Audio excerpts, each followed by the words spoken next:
Okay, let me take you through this. On the left hand side you see a screen video of my mobile phone, and on the right you see my Node-RED installation. And this particular flow page is my setup for Imperihome. So what's involved with Imperihome? Well, first of all, you grab the app from the App Store and put it on your phone.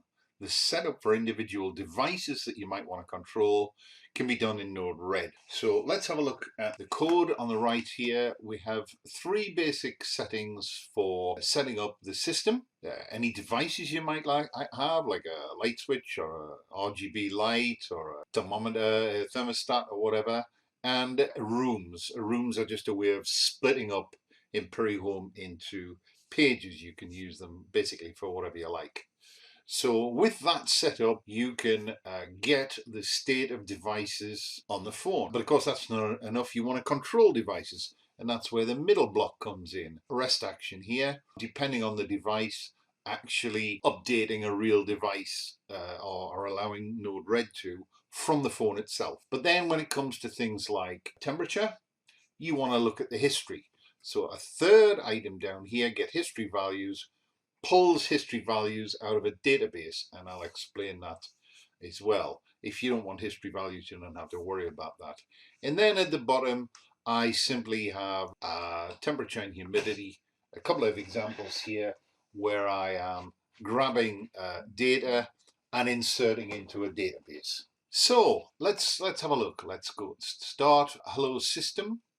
That's an HTTP, one of these little items, which you just drop in with /hello system in it. That has /hello devices, and that has /hello rooms. What's the hello called? That's the base address that I've decided. It could be anything you like, as long as you give that address to your app. So in this case, I forget what the IP of Node-RED is. I think 192.168.0.20. So in Imperihome, you would say that the address was http://192.168.0.20/hello, or whatever you choose to use. So let's look and see what's involved. Click on the first function. That's simply message payload equals that information. You don't really need to think about it much. That's it. Devices, a little bit more involved. I'm grabbing some global variables there.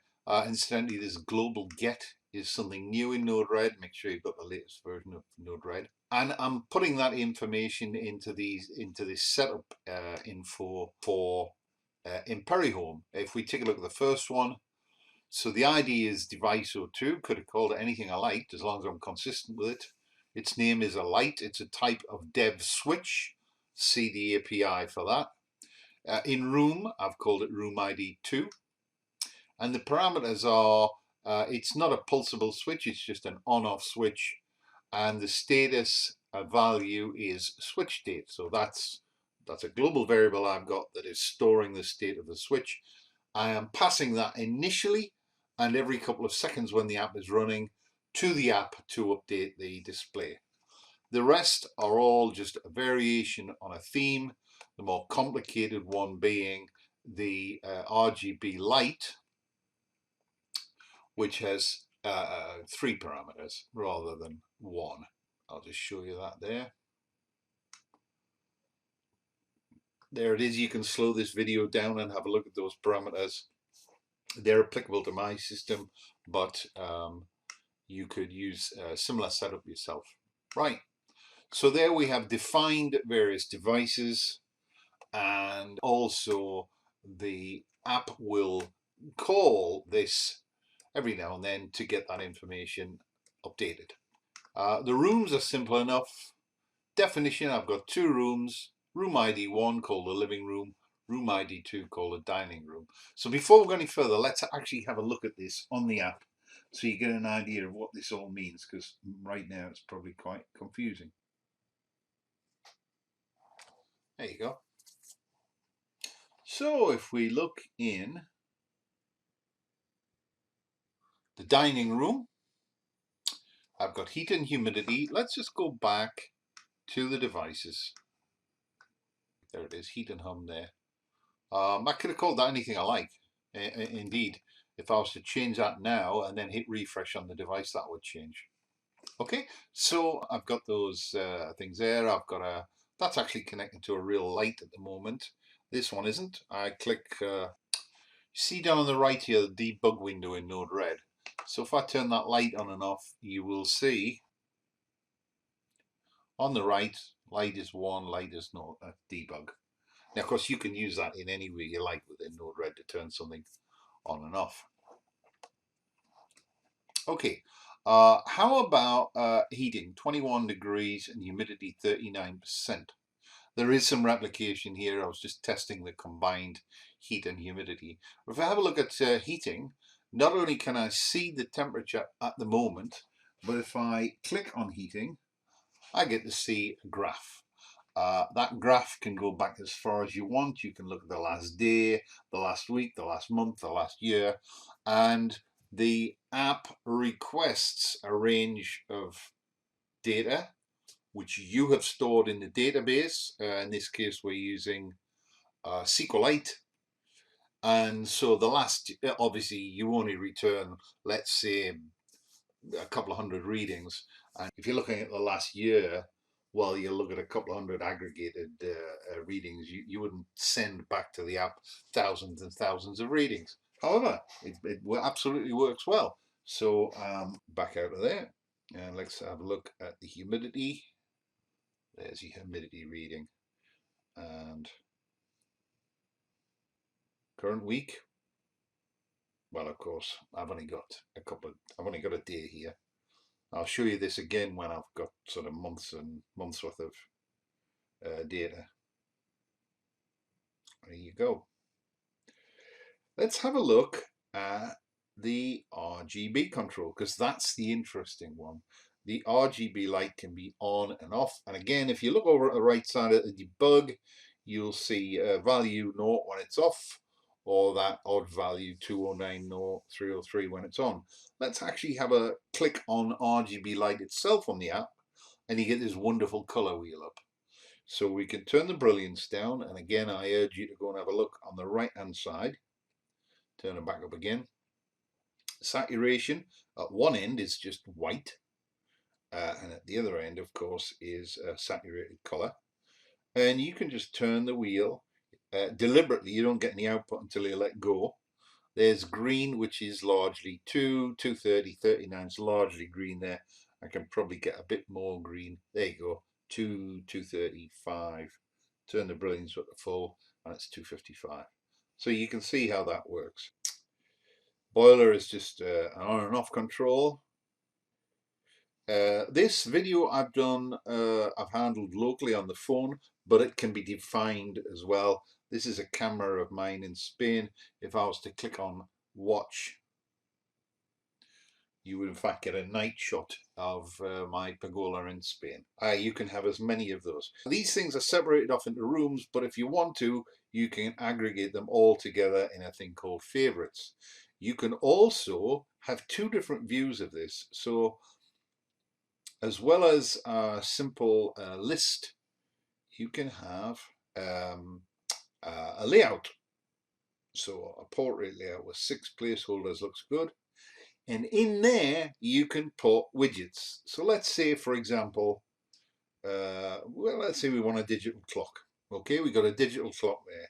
Second one, we want to look at a device. Well, in the dining room, I have heating. Let's have the chart for heating. And also in the dining room, I'll have heating, but I'll just have the actual sensor widget. So there you are. I've got a heating graph and heating. And if I flick back, I go back to the original view. Isn't that nice? If you've got a tablet, you can have a completely different layout. One of these blocks can be bigger than the rest. I mean, it's very programmable. Doing all of this up to now, not seeing any faults. There were in the past, they've been fixed. That's history. Right now, this appears to work a treat.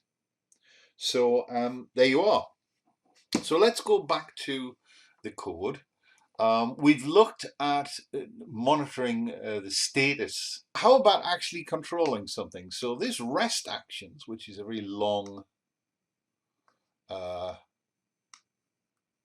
You just key that in. Don't even worry about what it is, just key it in.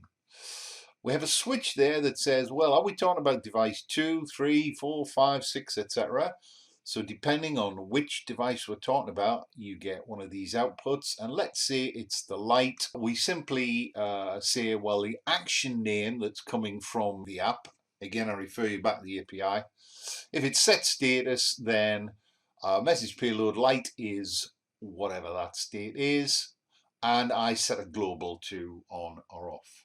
Elsewhere in Node-RED, I read the global and the global, and I turn the light on and off. But I could process it there and then. I could send an MQTT messenger if I wanted to. This isn't about how you turn things on and off. This is about how you interface with the app. I'm sure you've all got your own ideas as to using MQTT or HTTP or some other mechanism for actually turning things on and off.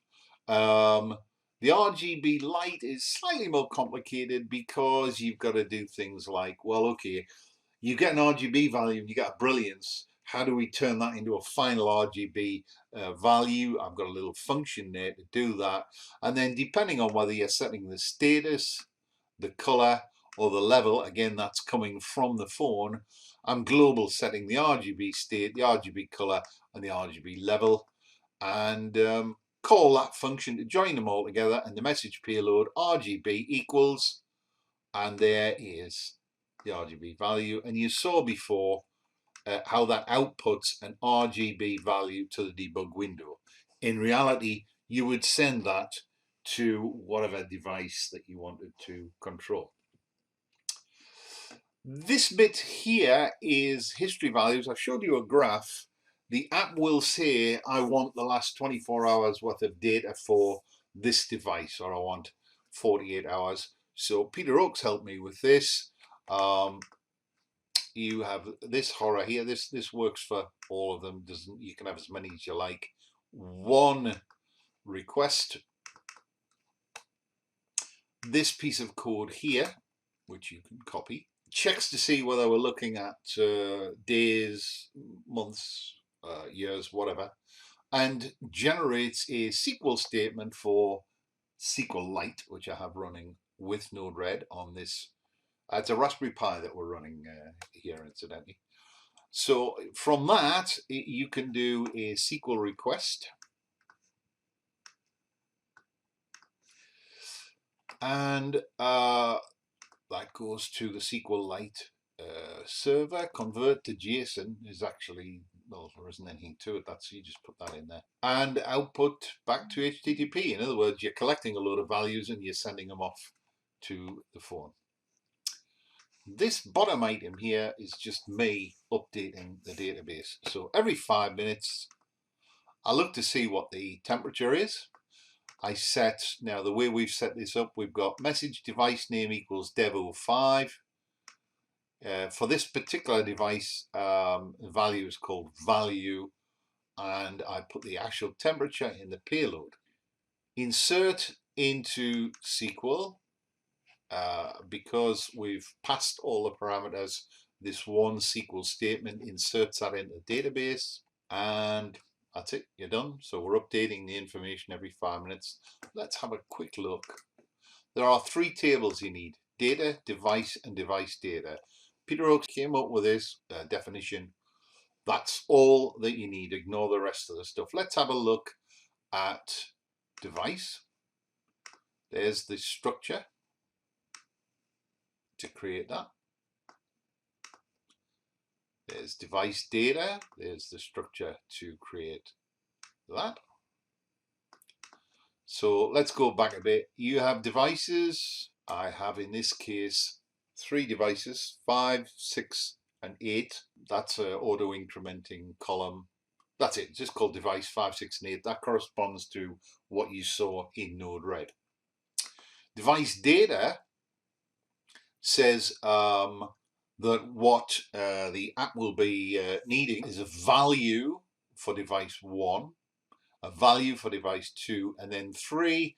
Device 3, if you remember, that was that combined temperature and hydro. That will be looking for temp and hydro. And if you look back to the SQL statement, you'll see how they're used. That's what the device will be. It'll be saying, hey, I need temp and I need hydro for that particular device. Data is, well, it's just data in my case. So I got a timestamp for fun. I got an epoch, which is a Linux timestamp, which is what the app wants. Data value 21 degrees from device 1 and data item 1. In the case of a temperature, there is only one data item.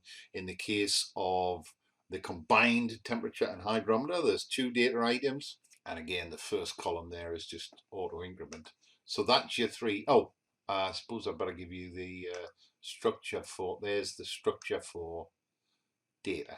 I won't go in here into how to set up SQLite. It's detailed in my blog elsewhere. All I will say is if you're using this on a Raspberry Pi or something, keeping data to minimum, data flow to a minimum, nice, simple, fast database, SQLite is the one to go for. And that PHP Lite admin, which is free, is it's a really good, simple administration for SQLite. So there you are. That's it. So if I want to add more devices, I just add another device in here. That's simple. If I want to store more information, I add another function down here. Nothing else changes. History values doesn't change. This function insert pytemp doesn't change. It's all defined in there and where the devices are. And obviously if you want to actually control stuff, you just add more to the switch there for different devices. I think you have, although I ranted on a bit here, I think you've seen everything. You can get all the information, create a database. I'll give you another example here, boiler. So the app will be requesting set status, and I just set from the action parameter, I just set the boiler state, and then elsewhere I do something with that information. Okay, there it is. Hope that was useful. There's an accompanying blog item. Got any questions? Put them in the blog, please, rather than in YouTube. Thanks for that.